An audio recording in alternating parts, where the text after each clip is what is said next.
Hey there. So let's talk about school testing in Maryland. If you feel like you need some kind of secret decoder ring just to figure it all out, trust me, you are not alone. It can get pretty confusing. But that's exactly what we're going to do today. Demystify all those acronyms and rules. We're going to turn that confusion into clarity. So let's dive right in. Yeah, that feeling of being totally lost, it's super common. I mean, with all the different acronyms and the rules that seem to change all the time, it's no wonder it's hard to keep track. But here's the good news. We're going to break it all down for you, piece by piece. All right, so here's our game plan. First, we're going to look at the big picture, like why do these tests even exist in the first place? Then we'll get into the nitty-gritty, breaking down which tests happen at which grade level, and things definitely get a little more serious in high school, so we'll explain those stakes. We'll also talk about the different pathways available for every kind of learner, and we'll finish up with a super practical parent playbook, actual steps you can take. Okay, so let's start with the most basic question. Why all these tests? You might think it's just your local school or district making these calls, but it's actually a much bigger picture. The whole thing really starts at the federal level and then works its way down to the state. So the foundation for all of this is a federal law called the Every Student Succeeds Act. You'll probably see it called ESSA. That's the law that says, hey, states have to do annual testing in the core subjects. From there, Maryland takes that requirement and adds its own layers, like tests for social studies and government. And really, the whole point is to do two things at once. One, to measure how each student is learning, and two, to see how the schools themselves are performing. It's meant to be a whole system working together, not just a bunch of random one-off tests. Okay, get ready for an acronym you're going to hear a lot. It's MCAP. That's M-C-A-P. It stands for the Maryland Comprehensive Assessment Program. Basically, this is the big umbrella name for all of Maryland's main statewide tests. It covers a bunch of different subjects and grades, so whenever you hear MCAP, just think, right, that's the big state test. All right, so we've got the big why out of the way. Now let's zoom in and get practical. What does this actually look like for your kid, from one year to the next? Which tests are they going to take, and when?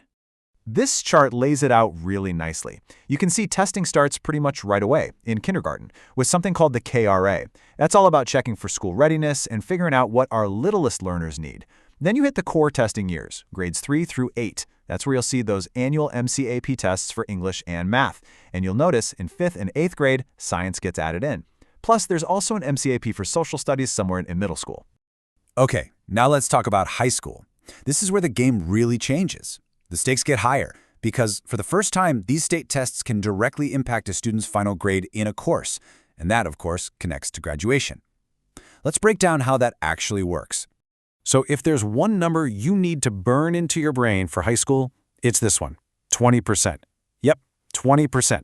This number is a huge deal because it represents a pretty major shift in how these state tests now factor into your kid's final grade for some really important classes.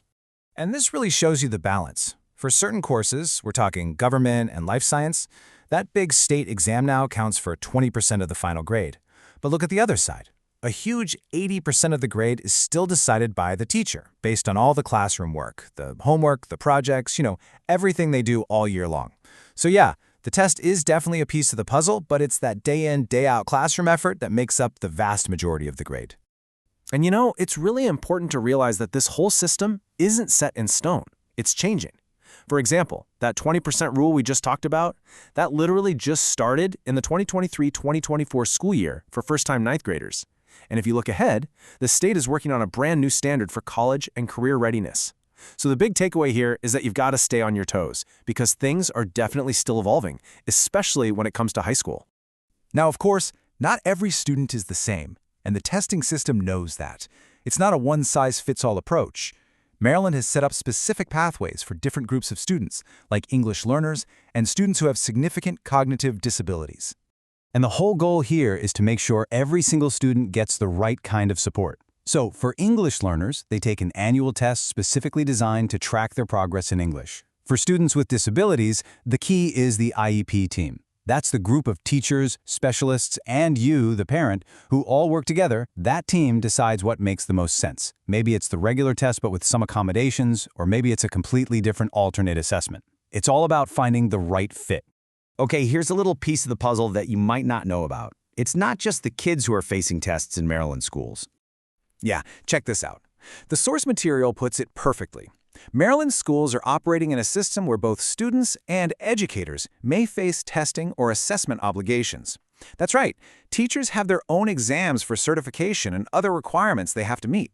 And that's a really important thing to remember. It just shows how deeply testing is woven into the entire system, affecting everyone from the brand new kindergartner all the way up to their teachers. Phew.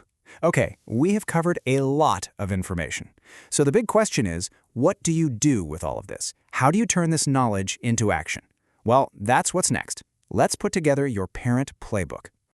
Here it is, your 5-step checklist. Step 1, be proactive. At the very beginning of the school year, look up your school system's testing calendar. Step 2, ask direct questions. Is this test required? Does it count towards a grade? Just get that clarity. Step 3, if your child needs accommodations, don't wait. Confirm everything with the school team well in advance. Step 4, and this is huge for high school, always clarify exactly how a test connects to their graduation requirements. And finally, Step 5, if your child is an English learner or has an IEP, make sure you are crystal clear on their specific assessment pathway.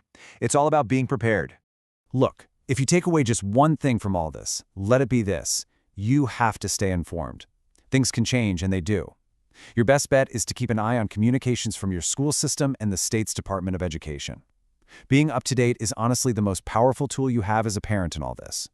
So now, you're not just watching from the sidelines anymore. You've got the background, you've got the tools, and you know the right questions to ask to make sure your child gets what they need to do their best. Yeah, the system is complex, there's no doubt about it. But the real question now is, are you ready to be your child's best advocate?